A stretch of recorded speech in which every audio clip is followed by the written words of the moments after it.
So today, amo ang represent amo ang research and review. So, good morning ma'am. Ako is Mark Mabakit. So, una akong research question number 1. How many hours do grade 9 students spend watching TV or online videos daily? So, number 2, data collection. Collected from 20 students, which is grade 9 students. So, muna ang raw data hours per day. Kasi like 1 hour, 2 hours, 3 hours, 2 hours, 4 hours, 3 hours, 1 hour, 5 hours, 5 hours, 2 hours, 3 hours, 4 hours, 2 hours, 1 hour, 3 hours, 4 hours, 5 hours, 2 hours, 3 hours, 4 hours, 3 hours. So, muna ang oras lang consume per day during katanaw sila TV or online videos. Good morning everyone again. So my name is Winjane Pilaes and I'm presenting the organized data. So sa ato ang row data hours kay ina is mo ni siya no kapag i-explain this part. So muna ato ang organized na nga data. So hours watching TV or online video. So sa 1 hour na ay tulo ka bug student nga spend og 3 tulo ka student ang spend of watching TV or online video sa isa ka oras. So, magkita na ito dito. So, 1, 2, 3. So, sa 2 hours nga pag-spend sa mga students, which is di ba sila katuo? So, 1, 2, 3, 4, and 5. So, sa 3 hours na ay unong kabuk students nga mag-spend para magtanaw og online video. So, 1, 2, 3, 4, 5, and 6. So, for 4 hours, na yung kabuk nga students nga-spend, which is 1, 2, 3, and 4. So, sa 5 hours, na ka students mag-spend. Tara, 1 and 2. So, the total ang frequency is 20 students. So, therefore is data analysis. Okay, kuha na to ang yakin, median, mode, and range. So, gaya na sa atong raw data sa 1 hour na ito ka buo nga students. So, 1 times 3 is equals to 3. 2 times 5 is equals to 10. So, kabantay mo nga ano ako siya gitan. So, para dili na naman sige kinani nga taas kayo kay since sa pagkuha ka ng result sa math is ka ng gamit ng tag class. So, una ang multiplication kaya sa addition. So, multiplication ta. So, 3 times 6 is equals to 18. 4 times 4 is equals to 16. And 5 times 2 is equals to 10. So, total of 57. So, gi-plus na ako na sila tanan. Kanina, dito sa babaw. Kanina, so, 57. So, 57, i-divide na natin siya sa 20 is equals to 2.85. Muna ang atong mean. So, pagkabot po sa media, no, i-arrange natin siya gigan sa pinakagamay hangtod sa pinakadako. So, since ang 1 is nasa tulong ka students, so tulo 1, 2, 3.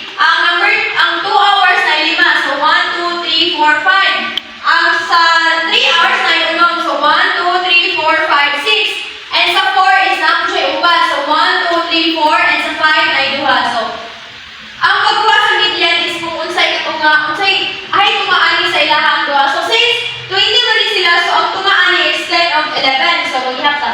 So 1, 2, 3, 4, 5, 6, 7, 8, 9, 10. So kani ang tunga o ang kani 11. So para makuha sila kay kinahanglan isa raman ang median. So i-plus nato 3 plus 3 is equals to 6 and i-divide nato siya into 2. So equal siya og 3 hours. So ang ato ang median is 3 hours. So ang mode is kung unsa ang pinamadaghan sa ilaha. Kanina raw data, kung unsa yung pinamadaghan ani nga hours muna ang mode. So since ang pinamadaghan nga quantity is 3 hours, so ang atong mode is 3 hours. So pagkatapos sa range, pagkuha nato is ang yung formula is highest minus lowest. So ang atong highest is number 5 man. So abutan nato diri 5 minus lowest. Ang pinaka-lowest nato is number 1. So minusan na i-minus nato diri 1. So total of 4. So muna ato ang range ang 4. So number 5 is graphical representation. So kaning babaw is muna siya ang atong hours. Muna hours no nga kanang gi-spend sa mga students nga magtanaw og TV o magtanaw og online videos nili. So ang frequency dili din sa ubo. So since ang 1 hour is na tulo ka buka students, so dili siya taman. So ang duha is nasa 5 ka buok, so dili siya mababaw siya gamay. And ang 3 hours is nasa unong, so labaw siya.